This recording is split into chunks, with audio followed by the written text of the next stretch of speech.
दो घमंडी देवरानी, तीन गरीब काली जेठानी। निहालपुर नामक एक गांव था जो कुछ हद तक एक आधुनिक शहर में तब्दील हो रहा था। सुमन नाम की सास की 5 बहुएं थी, जिनमें से 3 गांव की ज्यादा पढ़ी लिखी नहीं थी और स्वभाव से भोली भाली, रंग रूप से काली थी। वहीं 2 देवरानी शहर से थीं, जो अपने गोरेपन, अमीर और पढ़ाई पर बहुत इतराती थी। ऐसे ही एक सुबह की बात है। तीनों काली जेठानियां जल्दी उठकर काम करती हैं। एक साफ सफाई, दूसरी खाने की तैयारी करती है, तीसरी माला पिरोती है। ये देखकर सुमन कहती है, अरे वाह वाह वाह, तुम तीनों ने तो जल्दी उठकर मेरी पूजा की सारी तैयारी कर दी। और वो दोनों देवरानियां कहाँ हैं तुम्हारी?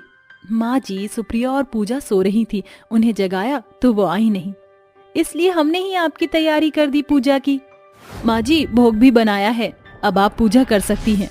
तुम तीनों बहुओं मेरी कितनी अच्छी हो, लेकिन वो दोनों हर काम में पीछे रहती हैं तुमसे, और मेरी सोमवार की पूजा की तैयारी तुम तीनों ही करती हो। पता नहीं कब वह दोनों अपनी जिम्मेदारियां समझेंगी।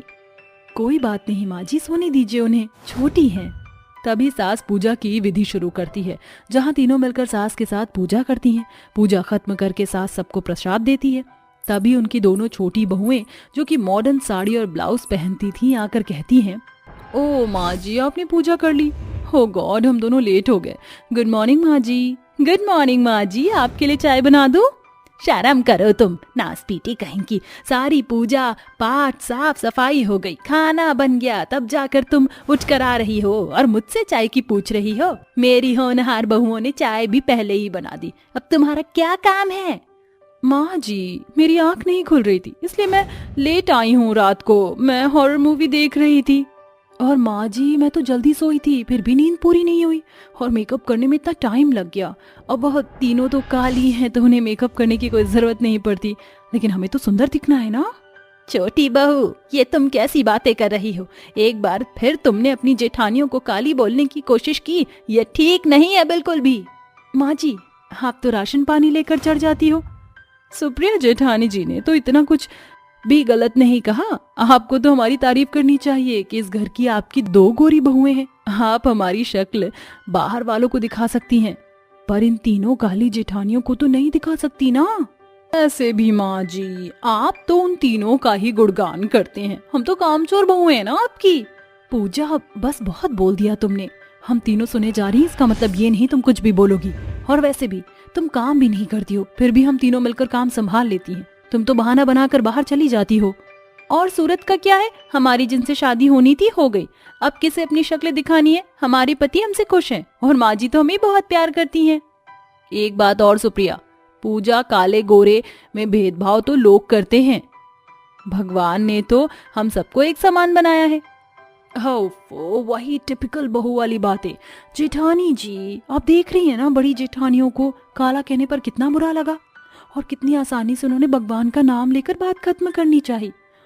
हमें तो हमारे पति हमें रूपवती अंदाज में देखना चाहते हैं, तो उनके लिए ये सब करना जरूरी है। आपकी तरह नहीं, सिर्फ करवा चौथ आने पर ही ब्यूटी पार्लर जाएं। बस बहुत हो गया, तुम पांचों का चूहे बिल्ली की तरह लड़े जा रही हो। जाओ अपने अपने कमरे में और वहीं नाश्ता करना। और अर्चना बहू, मेरा नाश्ता भी कमरे में ले आओ। जी माँ जी। तभी अर्चना अपनी सास को कमरे में खाना परोस देती है। वहीं बाकी सब भी कमरे में खाना खाते हैं। वक्त बीतता है। घमंडी देवरानियों का निशाना हमेशा काली जेठानियों पर ही रहता था। वह उन्हें ही परेशान किया करती थी। तीनों जेठानी ने मिलकर खाने को तैयार कर दिया था। तभी देवरानी पूजा सुप्रिया कहती हैं, पूजा, यहाँ कोई भी नहीं है, ये अच्छा मौका है जेठानियों के बने हुए खाने में नमक मिर्च मिलाने का, जिसके बाद सासू माँ से सुनेंगी और अपने पतिदेव से भी। बिल्कुल दीदी।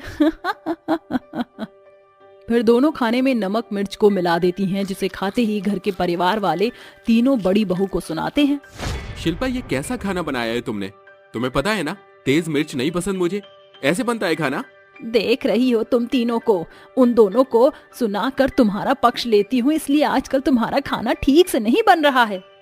शिल्पा जेठानी जी, काजल दीदी, अर्चना दीदी, आप दोनों से खाना नहीं बनता और आपको आलस आता है, तो आप हमें कह सकते हैं, खाना बनाने की जिम्मेदारी हम ले सकती हैं। मानते हैं मेकअप करते हैं, शहरी हैं, लेकिन इसका मतलब ये नहीं कि हमें कुछ बनाना नहीं आता। माँ जी, ऐसा कुछ नहीं है, हम तीनों ने खाना बहुत अच्छे से बनाया है, यहाँ तक कि चखा भी है। देखा माँ जी, जेठानी जी का क्या है, कभी भी अपनी गलती नहीं मानती हैं। वो सोचती हैं कि हर काम परफेक्ट तरीके से करती हैं। हाँ, वो तूने ठीक बोला, अब से खाने का जिम्मा तुम दोनों का है। अरे शुक्रिया जेठानी जी, पागल हैं क्या, अब मुझे भी रसोई में पिसना होगा।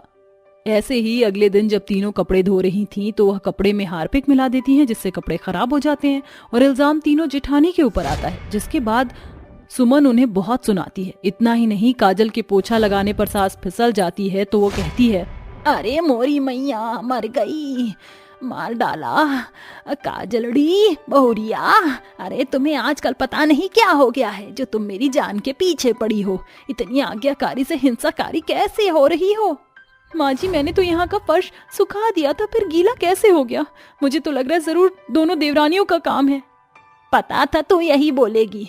पता नहीं कैसे पांचों बहुएं हैं मेरी जो आपस का बदला मुझसे निकाल रही हैं। छोड़ूंगी नहीं मैं। शाम को सुमन अपनी पांचों बहुओं को बुलाती है, तभी तीनों जेठानियां आकर खड़ी हो जाती हैं। वहीं बहुत देर बाद दोनों मेकअप से लीपा पोती कर आकर कहती हैं, हाँ बोलिए माँ जी, आपने क्यों बुलाया है। पड़ोसन के सत्संग में जाना है, पर ऐसे क्यों तैयार होकर आई हो। वो क्या है ना माँ जी, हम दोनों पार्टी में जा रहे हैं अपनी फ्रेंड की, इसलिए हमने ऐसे कपड़े पहने हैं और इतना मेकअप करने में टाइम लगा दिया। सब जेठानी जी की तरह काले तो नहीं है जो खादी की साड़ी में एक बिंदी लगाकर चले जाए। सुधर जाओ, इस तरीके के कपड़े मत पहना करो। और ये क्या है, बार बार तुम जेठानियों को ताना मारती हो। देखना एक दिन तुमसे भी ज्यादा सवा शेर कोई आएगा। माँ जी, आज तक जितनी भी घर में गड़बड़ हुई है ना, मैं जानती हूँ वो सब इन दोनों ने ही किया है, मैंने सुना भी है। ऐसा है जेठानी जी, अगर आपके पास हमारे खिलाफ कोई सबूत नहीं है तो प्लीज हवा में बातें मत कीजिए। सुप्रिया बहू, अपनी जुबान पर लगाम दे। मैंने अपनी आंखों से तुझे सब्जी में गड़बड़ करते हुए 2 बार देखा है, और वो फर्श सूखा था। और अच्छे से जानती हूँ कि तूने ही पानी फैलाया है, इसलिए मैंने भी जानबूझकर तीनों बड़ी बहू को डांटा। और तुम्हारे चेहरे की खुशी ने साफ जाहिर कर दिया था कि सारा कारनामा तुम्हारी वजह से हुआ है। और मुझे शर्म आती है कि तुम मेरी बहू हो जो मिल बांट कर प्यार से नहीं रह सकती। हमेशा तुमने बड़ी बहुओं को कालेपन को दोष दिया। सिर्फ तुम गोरी हो, इतना घमंड भी ठीक नहीं होता बहुओं। तभी सुप्रिया का पति अपने गोरी बॉस को घर लेकर आता है, जो उन दोनों देवरानियों से भी ज्यादा सुंदर थी और फर्राटेदार इंग्लिश बोलती है। तीनों बड़ी बहू उनका आदर सत्कार करती हैं बजाय उन दोनों देवरानियों के, जिसके बाद वो बॉस उनकी झंड कर देती है। कहा था ना बहू, शेर का भी सवा शेर होता है। देखो तुमसे ज्यादा गोरी तो ये है, तो तुम्हें भी काली कहा जाए क्या, क्योंकि तुम्हारी जेठानियां इतनी भी काली नहीं है, सांवली है। माँ जी, जेठानी जी, हमें अपनी गलती का एहसास हो गया है, हमें माफ कर दीजिए। हाँ माँ जी, हमारे गोरेपन का घमंड टूट चुका है। इस तरह सुमन और तीनों बड़ी बहुएं घमंडी देवरानी को माफ कर देती हैं और सब खुशी खुशी रहने लगते हैं। गरीब बांझ की जादुई झोपड़ी। अरे ये क्या, अभी तक घर का काम ही नहीं हुआ है। आखिर ये बहू कर क्या रही है सुबह से। राजवती जोर जोर से अपनी बहू को बुलाने लगती है। अरे बहू, ओ बहू, अरे कहाँ मर गई। अरे तुझे घर के अंदर कोई काम दिखाई नहीं देता क्या। मैं तो थक गई हूँ इसे रोज रोज समझाते समझाते। अपनी सास की आवाज सुनते ही निहारिका अपने सास के पास आती है और कहती है, माँ जी, दरअसल मेरी तबीयत ठीक नहीं थी, जिसकी वजह से मैं घर में आराम कर रही थी। आप चिंता मत कीजिए, मैंने दवाई खा ली है, अब मैं घर के सारे काम करूंगी। काम चोर कहीं की, जब देखो काम चोरी करने के लिए बहाने बनाती रहती है। एक तो बांझ है, ऊपर से मेरे सर पर बोझ बनकर इस घर में बैठी है। माँ जी, आप हमेशा मुझे बांझ होने का ताना क्यों देती रहती हो, इसमें मेरा क्या कसूर है। अरे नहीं तो क्या तेरी आरती उतारूं। देखो तो सही, कितनी चौड़ी होकर बोल रही है, जैसे मुझे 5 पोते पैदा करके दे दिए हों। अगर मुझसे जुबान चलाई तो मुझसे बुरा कोई नहीं होगा। ऐसा कहकर राजवती वहां से चली जाती है, जिसके बाद बेचारी निहारिका तबीयत खराब होने के बाद भी घर के सारे काम करने लगती है। सारे काम खत्म करने के बाद वो अपनी दवाई खाकर फिर से आराम करने चली जाती है। देखते ही देखते शाम हो जाती है। शाम के बाद निहारिका की देवरानी सुरभि अपने मायके से वापस आ जाती है। उसके 2 बेटे थे, जिसे देखते ही राजवती के चेहरे पर रौनक आ जाती है। अरे बहू, तू अपने मायके से वापस आ गई, चलो अच्छी बात है। वैसे भी मेरा मन नहीं लग रहा था मेरे पोतों के बिना। यही हाल आपके पोतों ने भी मचा रखा था वहाँ। इन्होंने मुझे रुकने ही नहीं दिया, बार बार कहते हैं कि हमें हमारी दादी के पास ले चलो। सुरभि के दोनों बेटे राजवती को देखते ही खुश हो जाते हैं। राजवती उन दोनों के साथ खेलने लगती है, जिसके बाद सुरभि अपनी जेठानी निहारिका के कमरे में जाती है। ओहो, यहाँ आराम कर रही हो? मैं अभी अभी अपने मायके से वापस आई हूँ, बहुत थकी हुई हूँ, मेरे लिए चाय बना दो। लेकिन सुरभि, मेरी तबीयत ठीक नहीं है। ठीक है, फिर ये वाली बात आप सीधा माँ जी से ही कह देना। अपनी सास का नाम सुनते ही सुरभि चुपचाप रसोई में जाकर चाय बनाने लगती है, जिसके चलते अचानक से उसका ध्यान कहीं और चला जाता है और पतीले में से दूध बाहर निकल जाता है। तभी ये सब राजवती देख लेती है और सुरभि के बाल पकड़ लेती है। अरे बांझ कहीं की, जब देखो अपशगुन वाले काम करती रहती है। अभी के अभी इस घर से निकल जा, तेरी इस घर में कोई जगह नहीं है। अरे आज तो माँ जी आपने बहुत अच्छा कहा। वैसे भी इस बेचारी का बोझ उठाएगा भी कौन? इसे तो घर से निकाल ही देना चाहिए। माँ जी ऐसा मत कीजिए, मैं कहाँ जाऊंगी? इस घर के अलावा मेरा और कोई ठिकाना नहीं है। तू इस घर से जाएगी तभी तो मैं अपने बेटे की दूसरी शादी करवा पाऊंगी। राजवती निहारिका का हाथ पकड़ती है और उसे घर से बाहर निकाल देती है। बेचारी निहारिका रोते रोते वहां से चली जाती है। तभी अचानक से बारिश होने लगती है। निहारिका बारिश में पूरी तरह भीग जाती है। अब मैं कहाँ जाऊँ, कुछ समझ नहीं आ रहा। तभी निहारिका को कुछ याद आता है। अरे याद आया, मेरी दादी की झोपड़ी अभी भी वहीं होगी। निहारिका ऐसा सोचते हुए जंगल की तरफ जाने लगती है, जहाँ उसे एक टूटी फूटी झोपड़ी दिखाई पड़ती है। उस झोपड़ी के पास एक घायल हिरन भी पड़ा होता है। हे भगवान, पता नहीं किसने इस मासूम को चोट पहुंचाई है, मुझे इसकी मदद करनी चाहिए। निहारिका जंगल से जड़ी बूटियां इकट्ठा करती है और अपनी साड़ी फाड़कर हिरन की मरहम पट्टी कर लेती है। देखते ही देखते वो हिरन अचानक से एक हरी भरी परी में बदल जाता है। मैं इस जंगल की हरी भरी परी हूँ। तुमने मेरी जान बचाई। तुम्हारा दिल बहुत साफ है। मांगो, तुम्हें मुझसे क्या मांगना है? मेरा इस दुनिया में कोई नहीं है। ऊपर से मेरी सास ने मुझे बांझ कहकर घर से निकाल दिया। मैं आपसे क्या मांगू, मुझे समझ नहीं आ रहा। तुम्हें रोने या चिंता करने की कोई जरूरत नहीं है, सब कुछ ठीक हो जाएगा। इतना कहते ही परी अपना कमाल दिखाती है और उसकी टूटी फूटी झोपड़ी को जादुई सुनहरी झोपड़ी में बदल देती है। चिंता मत करो, तुम माँ जरूर बनोगी, ये मेरा तुमसे वादा है। इतना कहते ही जादुई परी की छड़ी से एक रोशनी निकलकर सीधा निहारिका के पेट पर जाती है, जिसके बाद परी वहां से गायब हो जाती है। उसके जाने के बाद निहारिका का पति सुमित उसे ढूंढता हुआ उसके पास पहुंच जाता है, जिसके बाद निहारिका अपने साथ हुई पूरी घटना के बारे में सुमित को बताती है। अरे भगवान का लाख लाख शुक्र है कि तुम बिल्कुल सुरक्षित हो और परी ने तुम्हारी मदद की। लेकिन अब मैं तुम्हें वापस अपने घर लेकर नहीं जाऊंगा, हम दोनों यहीं रहेंगे। सुमित भी निहारिका के साथ उस जादुई सुनहरे घर में रहने लगता है। एक दिन निहारिका अपने मन ही मन सोचती है, पता नहीं मेरे जैसी कितनी और औरतें इस तरह परेशान होंगी। मुझे उनकी मदद करने के लिए एक आश्रम खोलना चाहिए। ए जादुई घर, मुझे इतना पैसा दो जिससे मैं एक आश्रम खोल सकूं। निहारिका के इतना कहते ही उसके सामने कई सारे सोने के सिक्के प्रकट हो जाते हैं, जिसके बाद वे दोनों पति पत्नी मिलकर बेसहारा और गरीब औरतों के लिए आश्रम खोलते हैं। एक दिन खाना खाते समय अचानक से निहारिका का मन मचलने लगता है और वो घर के बाहर आकर उल्टियां कर देती है। निहारिका, निहारिका, तुम ठीक तो हो ना? मुबारक हो आपको, आप पिताजी बनने वाले हो। परी ने हमारी सभी परेशानियों को दूर कर दिया। ये सुनकर सुमित बहुत खुश होता है।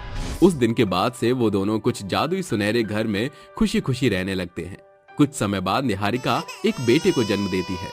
हमें अपने बेटे को अच्छी परवरिश देने के लिए कुछ पैसों की जरूरत होगी।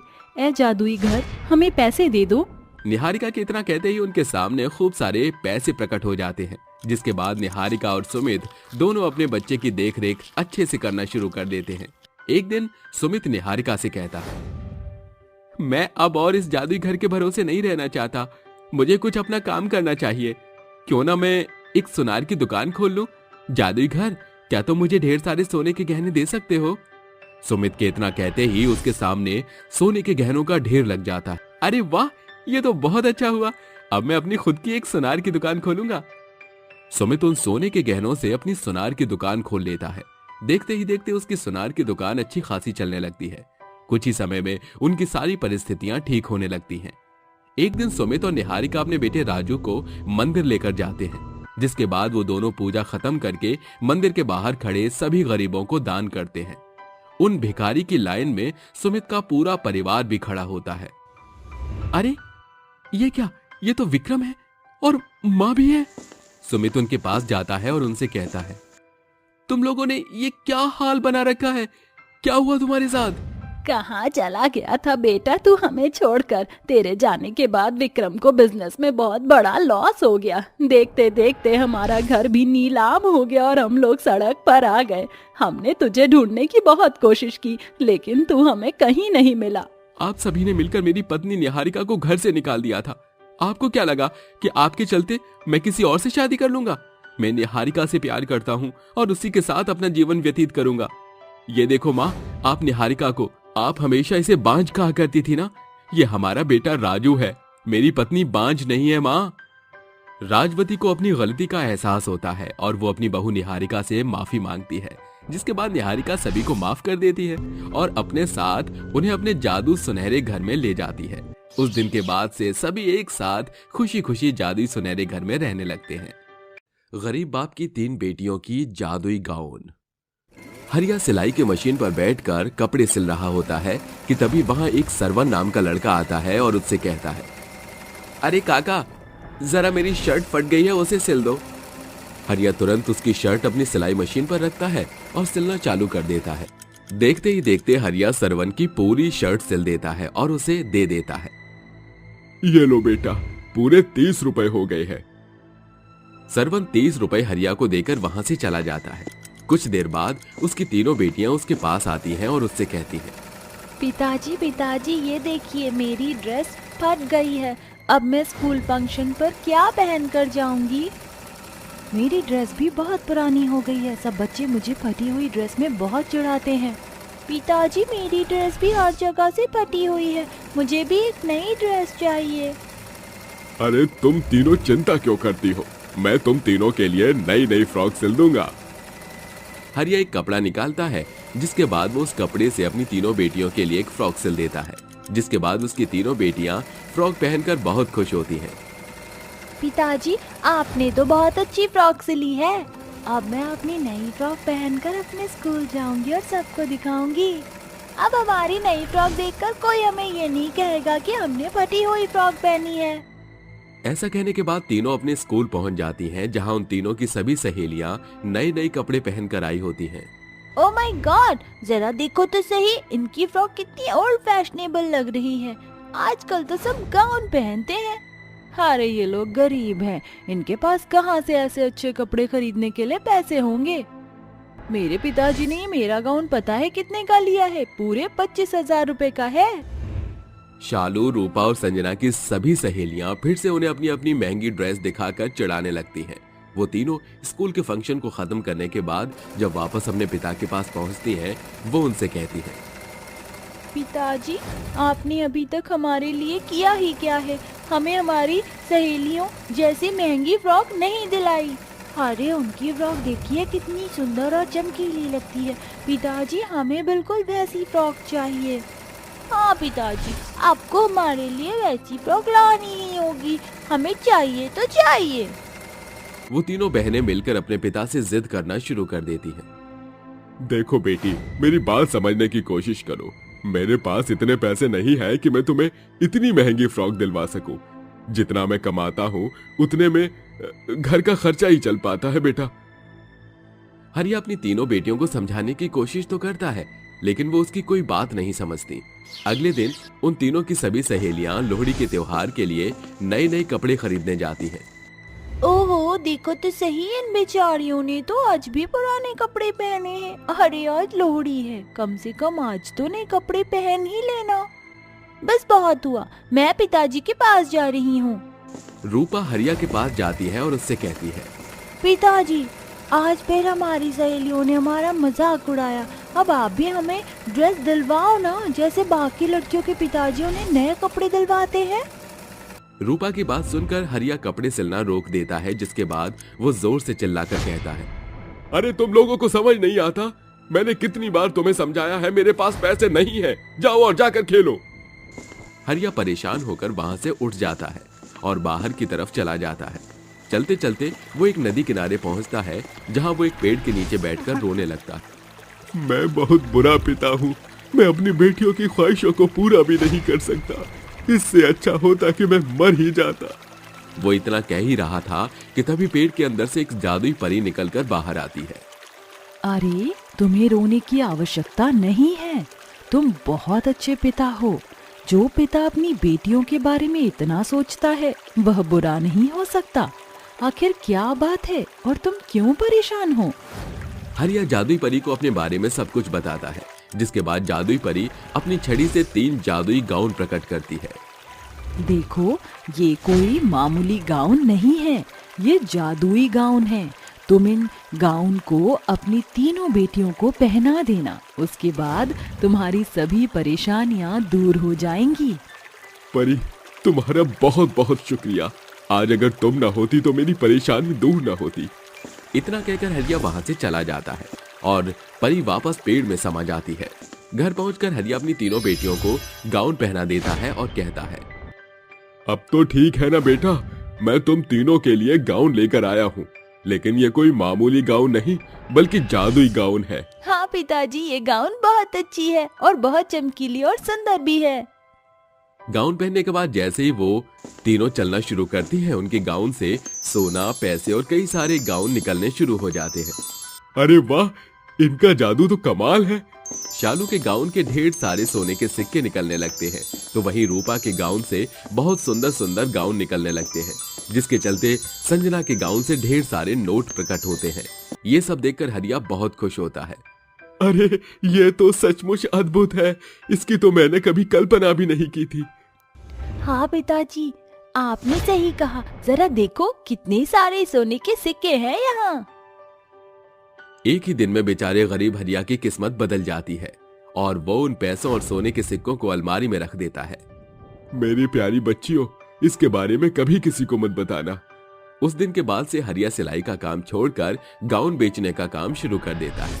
उसके पास इतने सुंदर और इतने प्यारे गाउन थे कि गांव के सभी लोग उससे गाउन खरीद लेते हैं।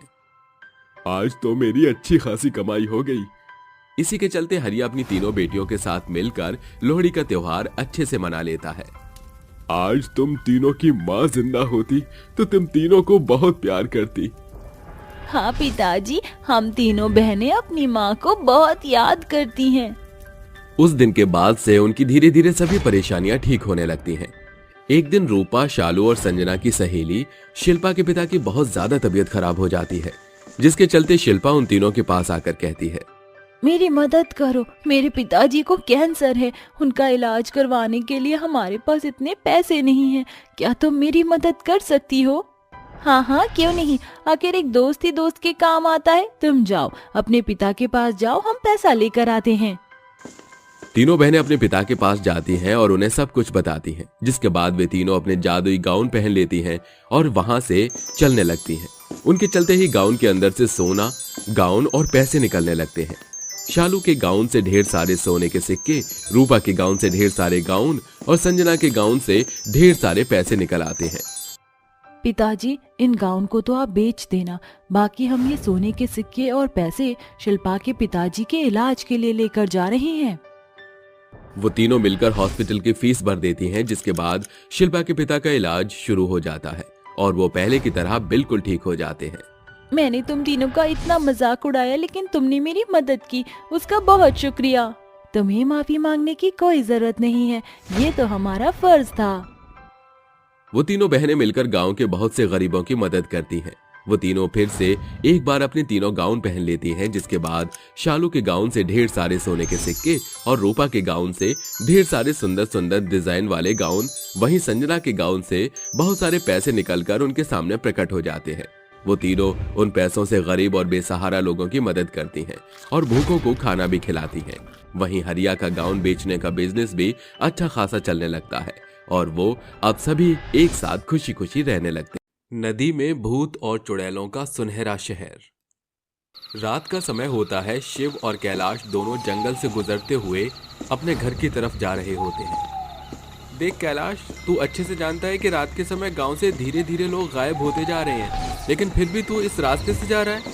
अरे शिव, तू भी ना, ये सब तो अफवाह है, अफवाह। भला जंगल से कोई कैसे गायब हो सकता है? इस जंगल के अंधेरे को देखकर तो मेरा गला सूख गया है। अगर गला सूख गया है तो ये ले, पानी पी ले।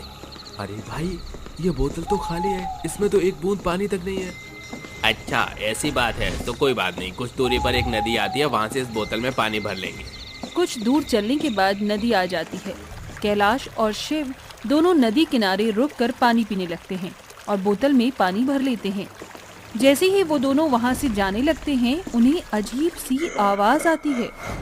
ये आवाज कैसी थी? मैं नहीं जानता, चलो यहाँ से चलना चाहिए। वो दोनों वहाँ से जाने ही वाले थे कि तभी नदी किनारे एक भूतिया नाव आकर रुकती है, जिसके अंदर से भूत और चुड़ैल निकलकर बाहर आ जाते हैं। रुक जाओ, कहाँ जा रहे हो? आज तो शिकार खुद चलकर हमारी नदी के पास आया है। इंतजार किस बात का है, चलो शिकार का शिकार करते हैं। भूत चुड़ैल, शिव भाग भाग, यहाँ से भाग भाग। वो दोनों भागने की कोशिश करते, लेकिन भूत और चुड़ैल उन दोनों को पकड़ लेते और उन्हें अपने साथ बंदी बनाकर नदी के अंदर ले जाते हैं। धीरे धीरे रात खत्म हो जाती है और अगले दिन सवेरा हो जाता है। अरे मुखिया जी, कल रात से मेरा बेटा घर नहीं लौटा। मेरा बेटा कैलाश भी वापस नहीं लौटा है।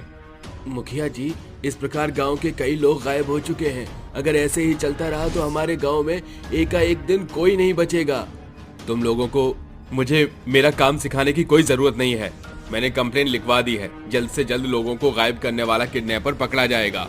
मुखिया के ये कहने के बाद सभी लोग वहाँ से चले जाते। देखते ही देखते पूरा दिन निकल जाता है, लेकिन शिव और कैलाश वापस घर नहीं लौटते। जिसके बाद रात हो जाती है और सभी लोग अपने घरों में आराम से सो जाते हैं। आधी रात के समय फिर से नदी किनारे एक नाव आकर रुकती है, जिसके अंदर भूत और चुड़ैल होते हैं। कितना सन्नाटा है यहाँ, चलो आज गांव में जाकर कुछ तूफानी करते हैं। बहुत मजा आएगा इन लोगों को बंदी बनाकर ले जाने में। अरे यूं ही अपने कंधे दांत फाड़ती रहेगी या शिकार करने भी चलेगी। भूत और चुड़ैल गांव में पहुंच जाते हैं, जिसके बाद वो गांव के चारों तरफ अकेले अकेले लोगों को देखते हैं। आज तो यहाँ कोई नहीं दिख रहा। कालिया तू वहाँ जा, मैं इस तरफ जाता हूँ। माया, क्यों ना हम दोनों एक साथ चलते हैं, दोनों अपने शिकार को दबोच लेंगे। माया और छाया दोनों एक साथ चली जाती हैं, लेकिन उन्हें कहीं भी कोई अकेला इंसान नहीं दिखता। तभी छाया को साइकिल की आवाज आती है। मुझे एक साइकिल की आवाज आ रही है, लगता है इस रास्ते से कोई गुजरने वाला है। चल माया, छुप जाते हैं। वो दोनों छुप जाती हैं, जिसके बाद वहाँ से एक आदमी साइकिल चलाते हुए आ रहा होता है। याहू, चाहे कोई मुझे जंगली कहे, याहू कहने को जी कहता रहे। हम प्यार के तूफानों में गिरे हैं, हम क्या करें, याहू। तभी उसके सामने माया आ जाती है। आजा मेरा शेरा, आज तुझे हम जंगली बनाते हैं। माया और छाया दोनों मिलकर उस आदमी को पकड़ लेते हैं। चुड़ैल, चुड़ैल, अरे बचाओ, कोई मुझे बचाओ, चुड़ैल। उस आदमी की आवाज सुनते ही भूत भी वहां आ जाते हैं, जिसके बाद वो सभी उस आदमी को बंदी बनाकर अपने साथ नदी किनारे ले जाते हैं और नाव में बैठाकर उसे नदी के अंदर ले जाते हैं। नदी के अंदर एक बहुत प्यारा और सुंदर सुनहरा शहर था, जहाँ पर भूतों का वास था। वहाँ का चांडाल इंसानों को बंदी बनाकर उनसे सुनहरे शहर को बनवा रहा था। आका, मैं आपके लिए एक और बंदी बनाकर लाया हूँ। जाओ और ले जाओ इसे और लगा दो काम पर। छाया उस आदमी को सुनहरे शहर के बगीचे में ले जाती है और उससे कहती है, तुम्हें यहाँ पर सोने के सुनहरे फूल लगाने हैं और यही तुम्हारा काम है। वो आदमी डर के मारे सोने के सुनहरे फूल लगाने लगता है। सुनहरे शहर में इंसान बंदी बनकर सुनहरे शहर को बना रहा होता है। कोई सोने की चक्की से आटा पीस रहा होता है, तो कोई सोने के सुनहरे शहरों की सड़कों पर झाड़ू लगा रहा होता है। सभी इंसान वहाँ पर काम कर रहे होते हैं और सभी भूत और चुड़ैल वहाँ अपनी मौज मस्ती में लगे होते हैं।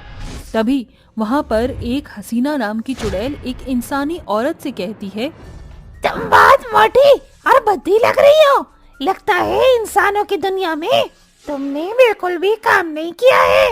ये लो, ये मेरे कपड़े हैं, इन्हें अच्छे से धोना। छोड़ दो मुझे, जाने दो, मुझे जाने दो यहाँ से।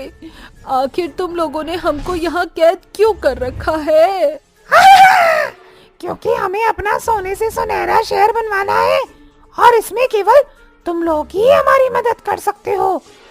ऐसा कहकर हसीना वहाँ से चली जाती है और वहीं दूसरी तरफ सुनहरे शहर के अंदर चांडाल के लिए इंसान मजदूरी करके उनका एक किला भी बना रहे होते हैं।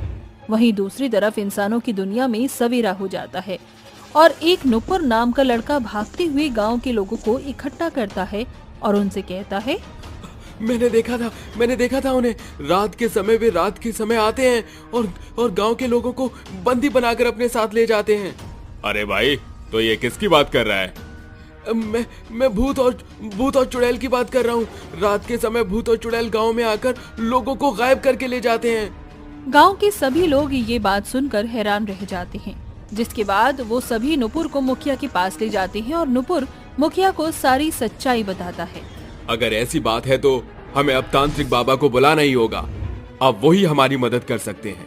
रात के समय तांत्रिक बाबा गांव में आ जाते हैं। तो बताओ बालक, वो भूत और चुड़ैल उस आदमी को कहाँ लेकर गए थे? नुपुर तांत्रिक बाबा को जंगल की तरफ ले जाने लगता है, जहां भूत और चुड़ैल के साथ साथ इंसानों के पैर के छापे भी होते हैं, जो जंगल से होकर नदी पर आकर खत्म हो जाते हैं। अरे ये क्या, ये पैरों के निशान तो यहीं पर आकर खत्म हो गए हैं। हो ना हो इस नदी में कुछ तो गड़बड़ है, मुझे इस नदी के अंदर जाना होगा। लेकिन बाबा, अगर उन भूत और चुड़ैलों ने आपको कोई नुकसान पहुंचाया तो? वो मेरा बाल भी बांका नहीं कर सकते। इतना कहकर तांत्रिक नदी में डुबकी मार देता है और नदी के सहारे वो भूत और चुड़ैल के सुनहरे शहर में पहुंच जाता है। ये क्या, यहाँ तो सुनहरा शहर है। कुछ भूत और चुड़ैल उसे चांडाल के पास ले जाते हैं, जिसके बाद तांत्रिक चांडाल से कहता है, देख चांडाल, तू हमारी दुनिया के इंसानों को कैद करके अपनी दुनिया में नहीं ला सकता। अगर तू ऐसा करेगा तो मजबूरन मुझे तेरे भूत और चुड़ैलों को भी कैद करके अपने साथ लेकर जाना पड़ेगा। मेरी दुनिया में आकर तू मुझे धमकी दे रहा है, मैं तुझे यहीं जिंदा गाड़ दूंगा। ये सुनते ही तांत्रिक को गुस्सा आता है और वो एक शीशे की बोतल निकालता है और मंत्र पढ़ने लगता है। शिष्टम न दृष्टम अभिशाल भेदनम न शिष्टम न दृश्यम वायुमंडलम भेदनम। मंत्र खत्म होते ही भूत और चुड़ैल उस शीशे की बोतल में कैद हो जाते हैं। क्यों चांडाल, अब तुझे मेरी बात का यकीन हुआ? ठीक है, मैं तुम्हारी बात मान लेता हूँ। मैं इन सभी इंसानों को छोड़ दूंगा, लेकिन तुम मेरी दुनिया की भूत और चुड़ैलों को कैद नहीं करोगे। तांत्रिक और चांडाल के बीच सौदा पक्का हो जाता है, जिसके बाद तांत्रिक के कहने पर चांडाल सभी इंसानों को उनकी दुनिया में वापस भेज देता है। उस दिन के बाद से इंसान अपनी दुनिया में खुशी खुशी रहने लगते हैं। 5 आलसी ननद की एक कामकाजी भाभी।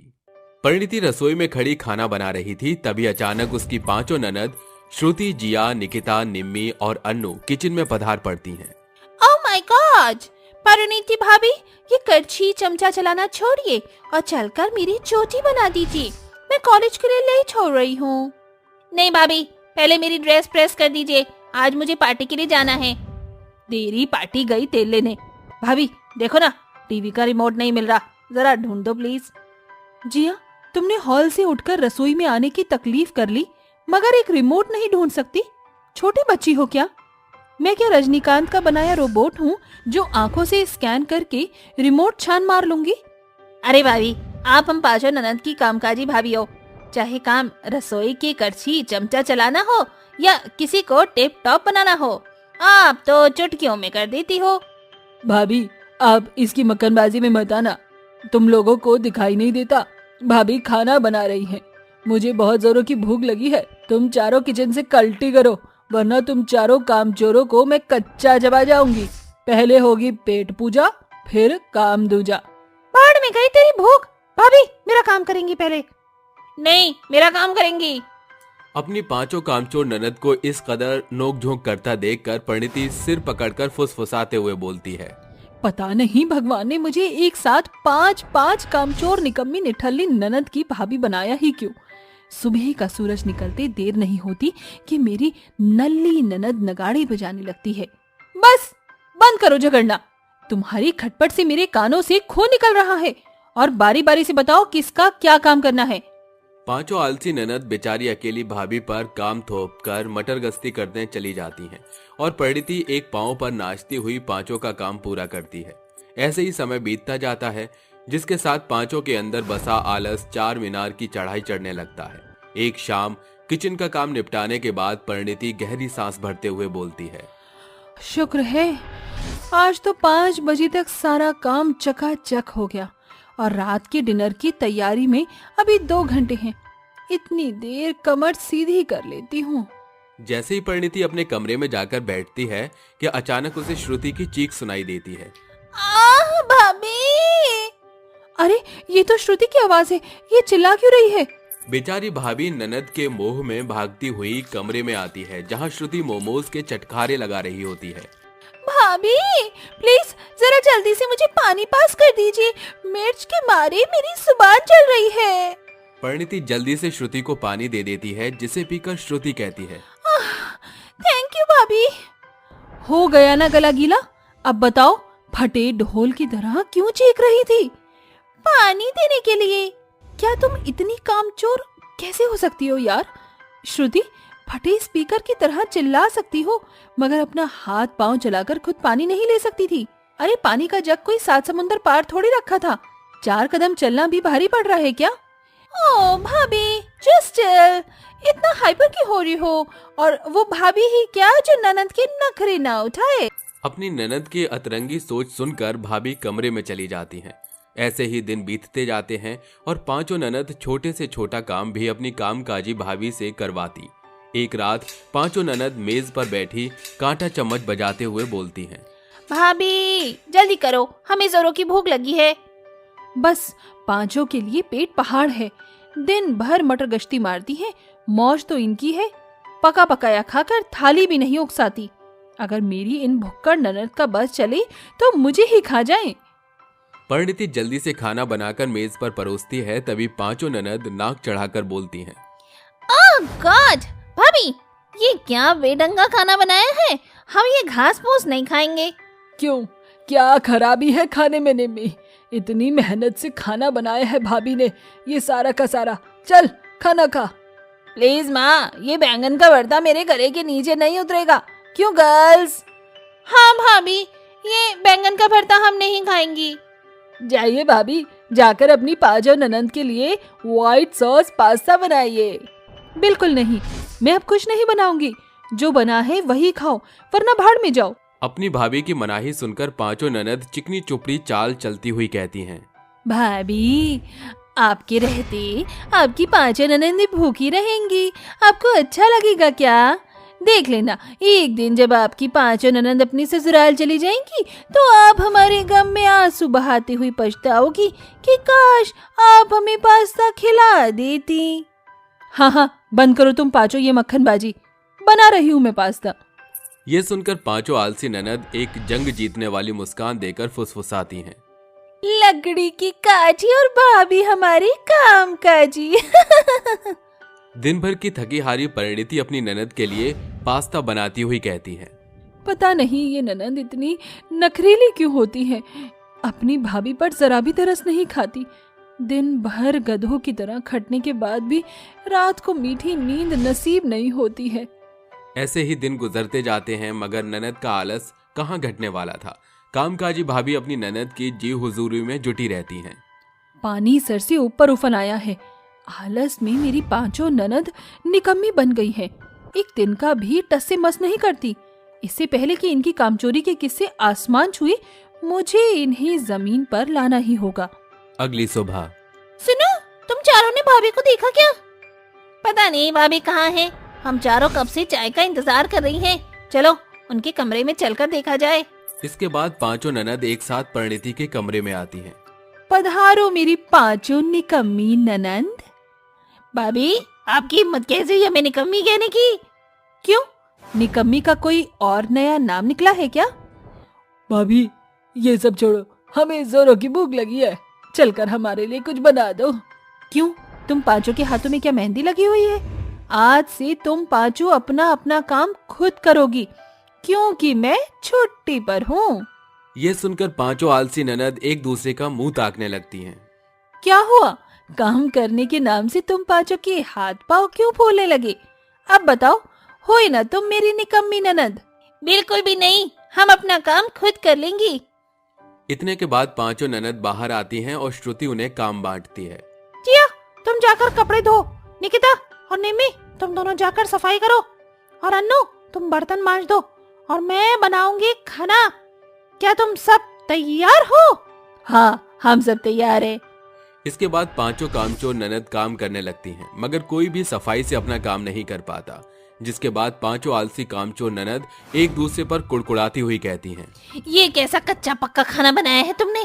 रोटी जलकर खाक हो गई है और सब्जी में नमक ही नहीं है। और अन्नू, ये कैसे बर्तन मांजे हैं? जूठन अपनी थाली में ही लगा रखा है। अरे तो तुमने कौन सा फर्श चकाचक किया है? अरे जब तुम्हारे कामों में कमी हो सकती है तो हमारे कामों में क्यों नहीं? इस तरह पांचों कामचोर ननद एक दूसरे से झगड़ने लगती हैं और अफसोस जताती हुई कहती हैं, पता नहीं भाभी अकेले ये सारा काम कैसे करती थी।